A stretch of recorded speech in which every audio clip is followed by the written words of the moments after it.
Hello, and thank you so much for being here with us today. I'm Victoria Hill, the Public Information Officer for the City of Billings, and we're focusing on a series about public safety. We're talking to the fire department, the police department, city attorney's office, and the city administrator, and also code enforcement. The divisions that I just mentioned and the departments I just mentioned all received funds from the public safety mill levy that was passed by our voters, thank you very much, back in 2021. And just this past November 2022, is when the city started collecting property taxes on that mill levy. So we're trying to tell you, we're trying to find out, catch up, get all the information out on how those funds are being used. So one of the departments or divisions that I mentioned, code enforcement, we have the division manager, Tina Hoger, joining us here today. Thank you so much for being here with us. Thank you for inviting me. Yes, we look forward to finding out all that code enforcement's been up to. But before we jump into those details, let's take a step back and get into the basics. What exactly does code enforcement do for our community? Code enforcement is tasked with addressing those quality of life issues. So as you look around in your neighborhoods and you see that there are yards that aren't mowed in the summer, snow removal is a big deal right now as far as sidewalks. If they have open storage, a lot of junk in the yard, junk vehicles, things of that nature, that's where code enforcement comes in, and we address those code violations throughout the city. I brought some notes with me because I want to make sure that I cover everything for you. So basically, we're still a complaint-driven division. So people can call in or email us or online complain about something in their neighborhood, and we will address it if there's a violation. But my officers are also encouraged to self-initiate. So if they're sent to a neighborhood for one case and they see other issues similar to that on the street, they will open cases on that as well because it's only right. Right. And tell us, how was it decided that a portion of the public safety mill levy would go to code enforcement?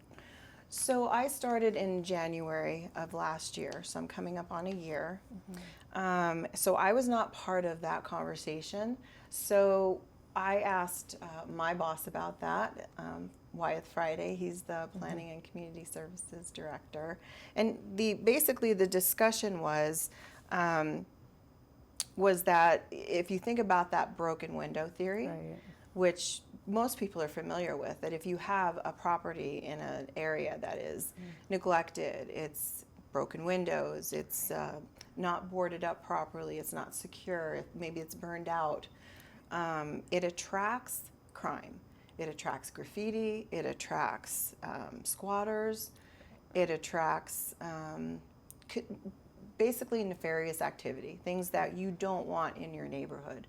So if you can get ahead of that, if you can identify those properties, bring them into compliance so that the neighborhood is safe and that it's not attracting that type of activity, then you're ahead of the game, right? And I guess the conversation immediately, code enforcement was included in that conversation because there are a lot of things that we can do at the beginning or preventative to assist with calls for service for police, for fire, that impacts those divisions and those departments heavily. If we can alleviate some of that, council and administration saw fit that should be part of this mill levy, and I'm grateful that it was. Yeah, so am I. And let's talk a little bit about that. What positions were added to the division as a result of the public safety mill levy? So my position actually was prior to the safety levy. They saw that they needed to have a full-time manager overseeing code enforcement, and that could have been because they were anticipating the safety levy and requesting more officers and more resources for code enforcement. Prior to my arrival, there was a supervisor that had split time between zoning responsibilities and code enforcement management. So, you know, to split those responsibilities that are essentially two full-time jobs was not working. And if they were going to add to the division, should the mill levy pass, they were going to need to see a full-time supervisor in there. So my position was created prior to the public safety mill levy. Right. I came on in January, and since then, we have been able to add 3 positions. Right. But I also restructured those positions. So we had originally 3 residential officers and 1 nuisance property officer. It was 4 total. Wow. That's it. And our administrative clerk. They gave me 3 more positions, sat with staff, and I asked for their input because they've been doing this job longer than I have. So I wanted to know what their needs were. And we identified that if we created the commercial code officer position, that we would be able to move some of those duties that were spread across everyone to a more specific discipline, and that person could focus on those commercial related violations. Right. So that's what we did. We created the commercial code officer position, and then we added 2 more residential.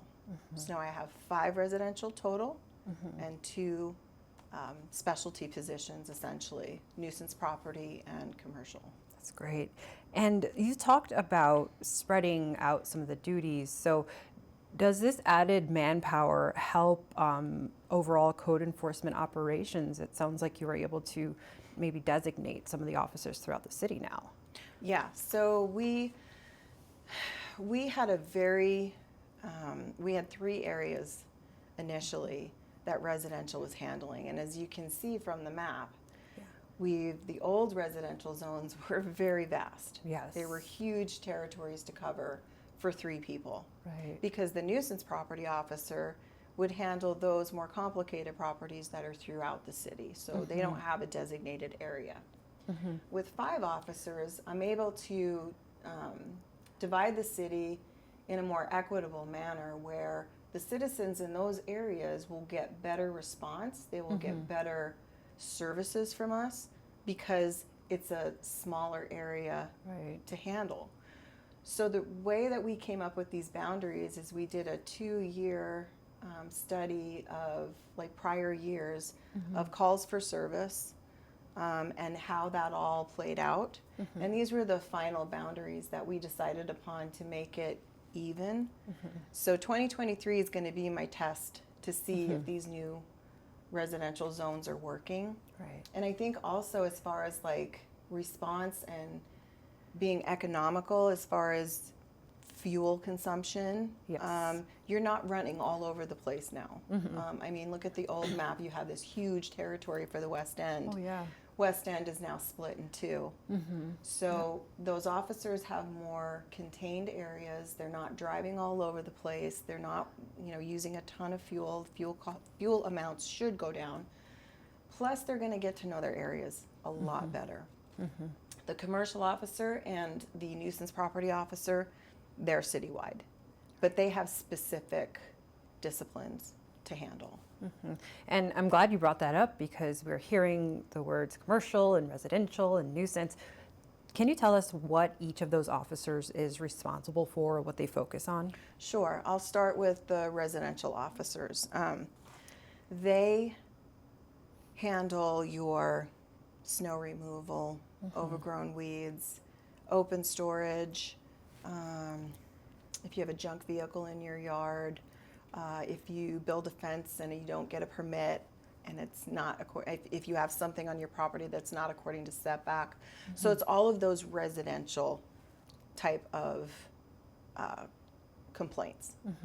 Our nuisance property officer handles the more long-term, time-intensive, potentially district court-bound cases where you're dealing with a property and a property owner who is resistant to repair this property or bring it into compliance, so we have to go the court direction. So it's a longer term type of position or type of call load. So, essentially you have a structure that is decaying, that is not sound, it has broken windows, it perhaps has the foundation is not up to par. Lots of different checklists out of our code So if you have 3 or more of those that are in the code that are listed, then it's deemed a dangerous or decaying structure. So a case is opened, and this could be citywide. We have a lot of vacant buildings that are just not being cared for, that are deteriorating.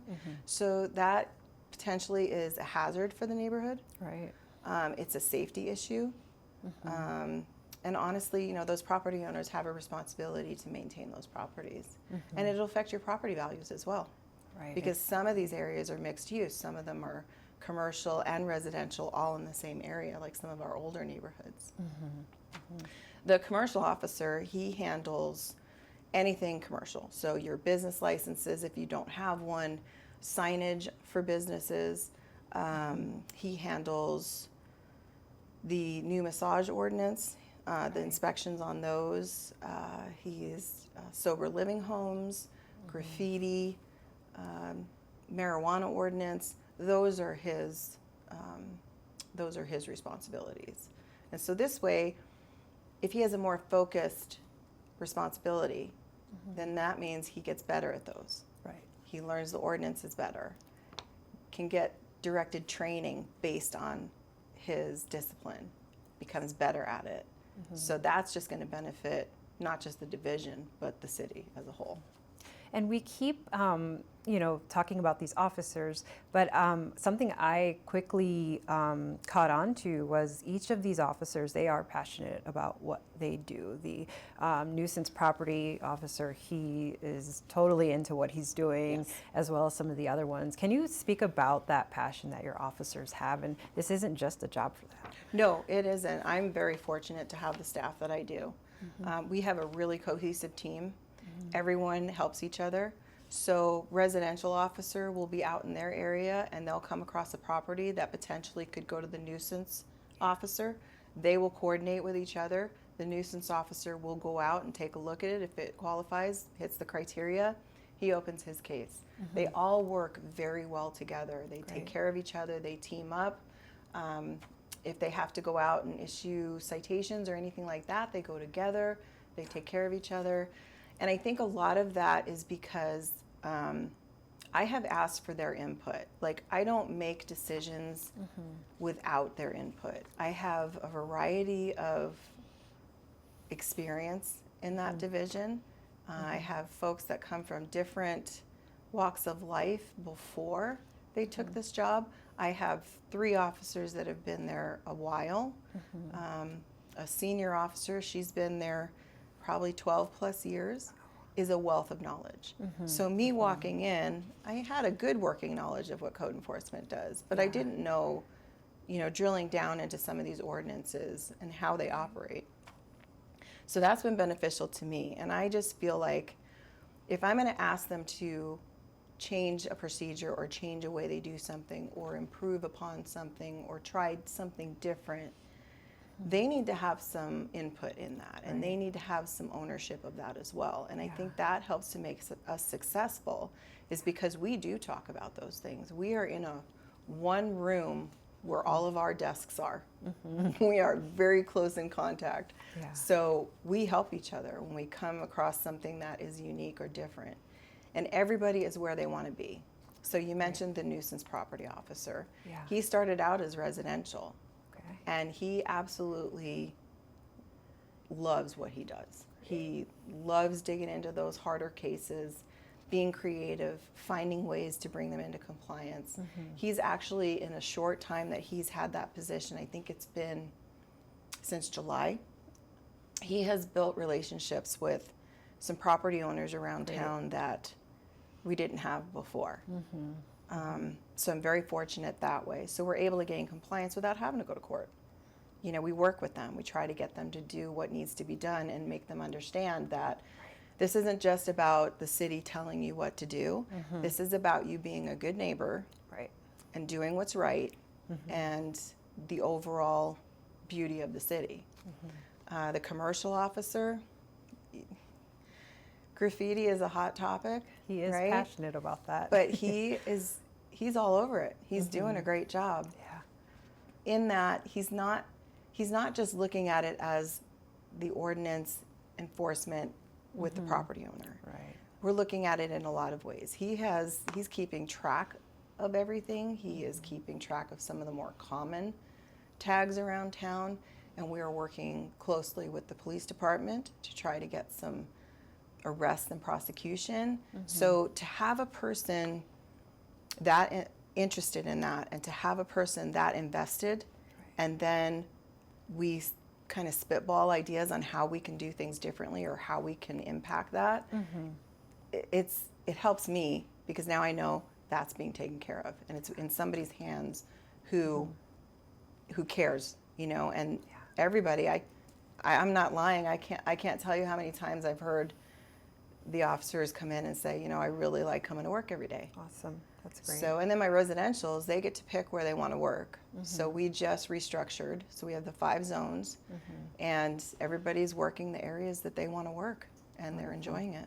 That's great. So it sounds like everything's going great internally. Tell us about some of the improvements that you were able to make within the department operationally to make everything flow maybe a little smoother and the process move along a little faster.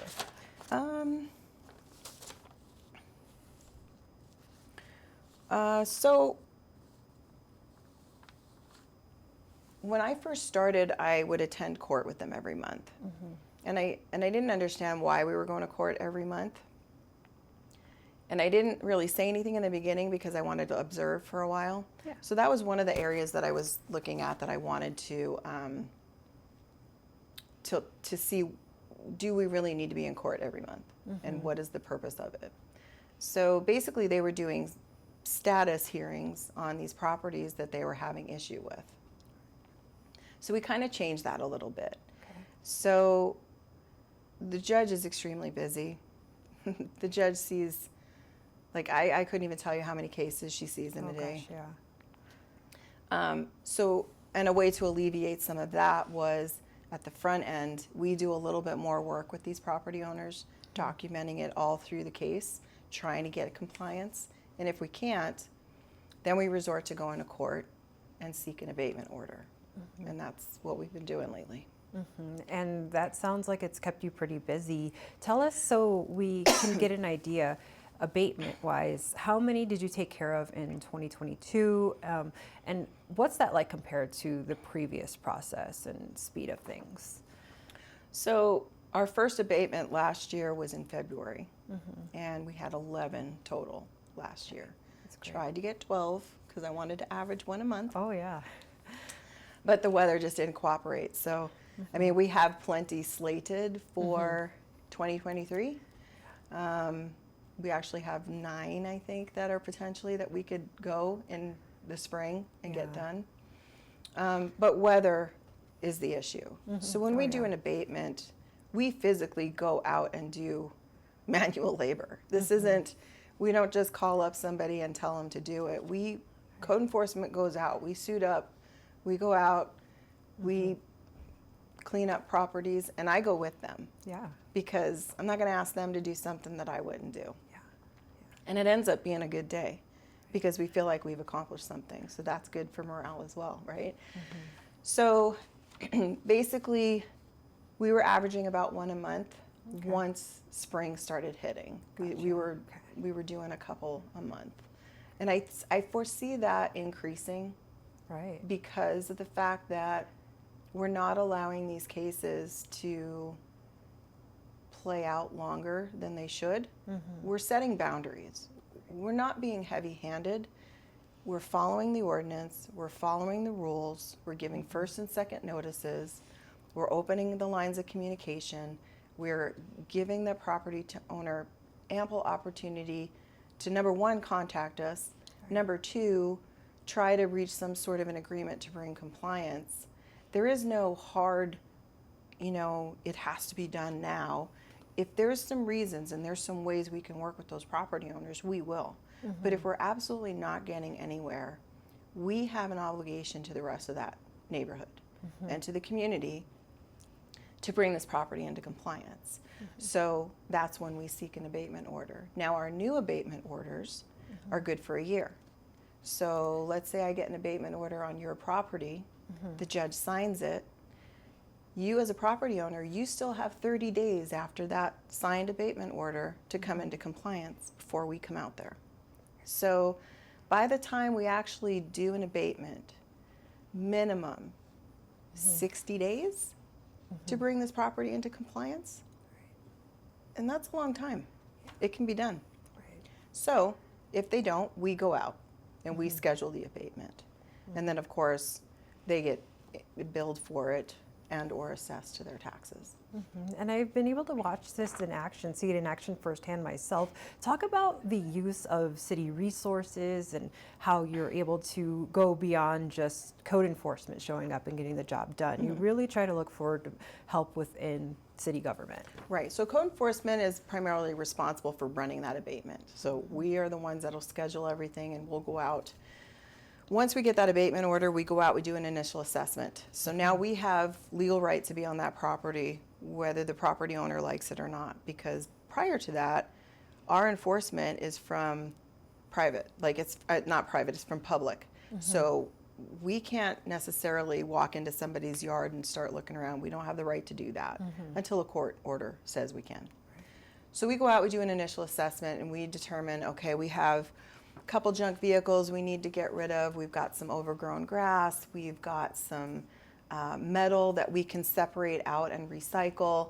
And we're doing that as well. And that recycling goes back to the abatement to offset some of the costs, which is very simple to do.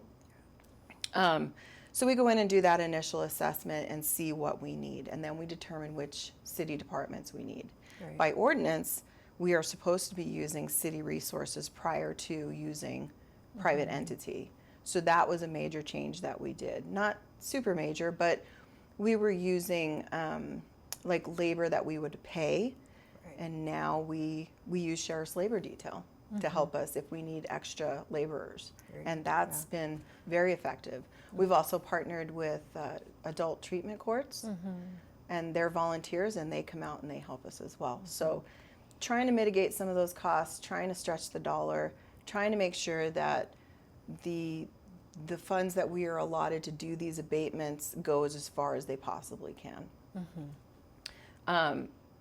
Public Works is probably one of our primary partners. They have some pretty cool equipment, and they're awesome to work with.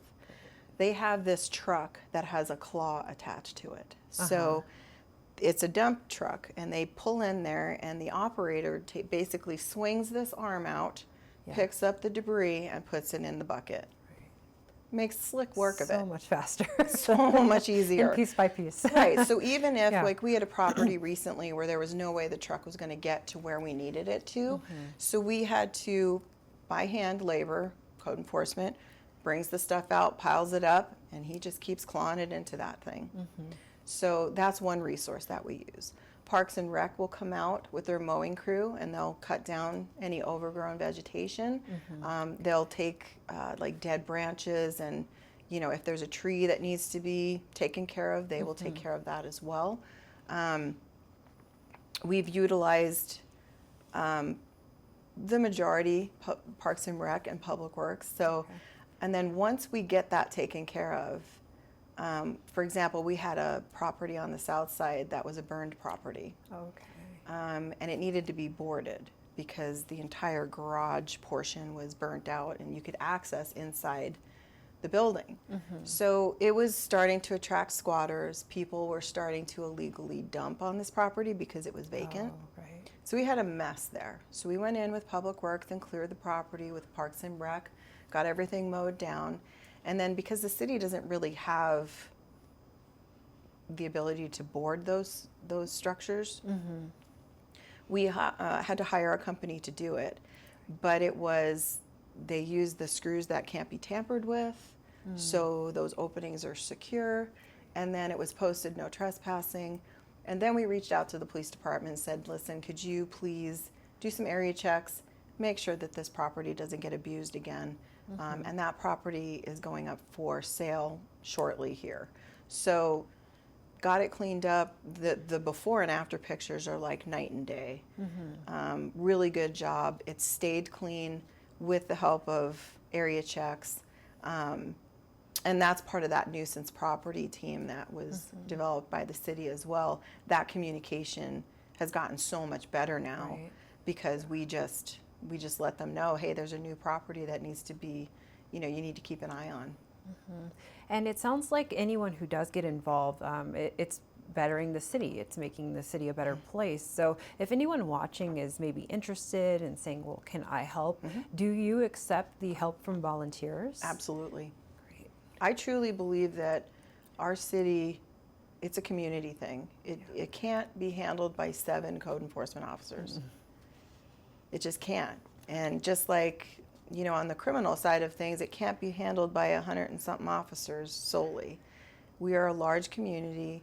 We have some big city problems, and volunteers is a great way for the community to have some ownership of their neighborhoods as well.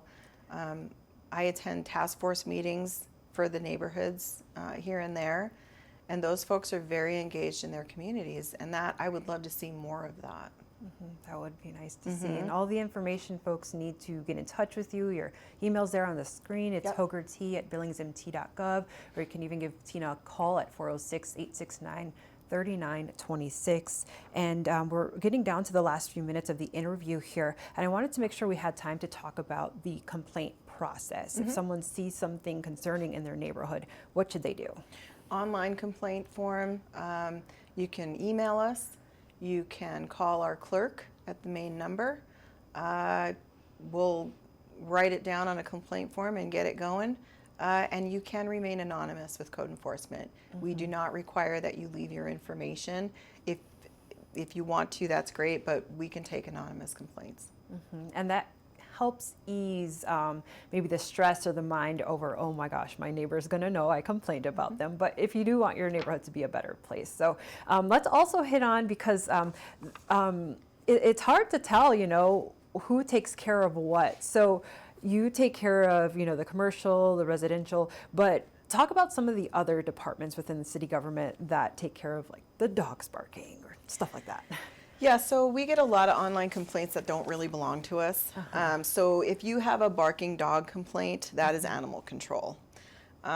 We don't do anything with that. And I know animal control, by ordinance, they have to have a name. They have to have a complainant's name.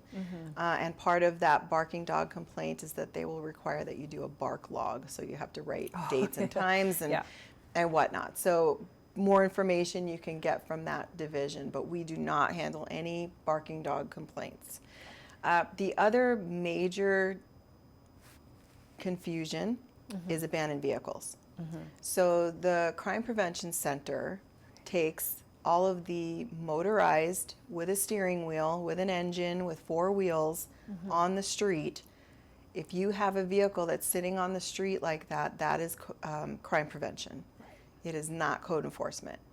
If you have a camper trailer that's a bumper pull that's not attached to something, if you have a utility trailer, a flatbed trailer that is not attached to anything and it's in the street, then it's ours. If it doesn't have a motor, then it's ours. If it has a motor, then it's CPC. Yeah. So, and that's one of the biggest issues that we come across, is that folks don't understand that. Well, Tina, thank you so much for chatting with me today. You're welcome. 28 minutes sure does go fast. It We does. thank you so much, and we thank everyone at home for watching and being here with us today. Have a good day.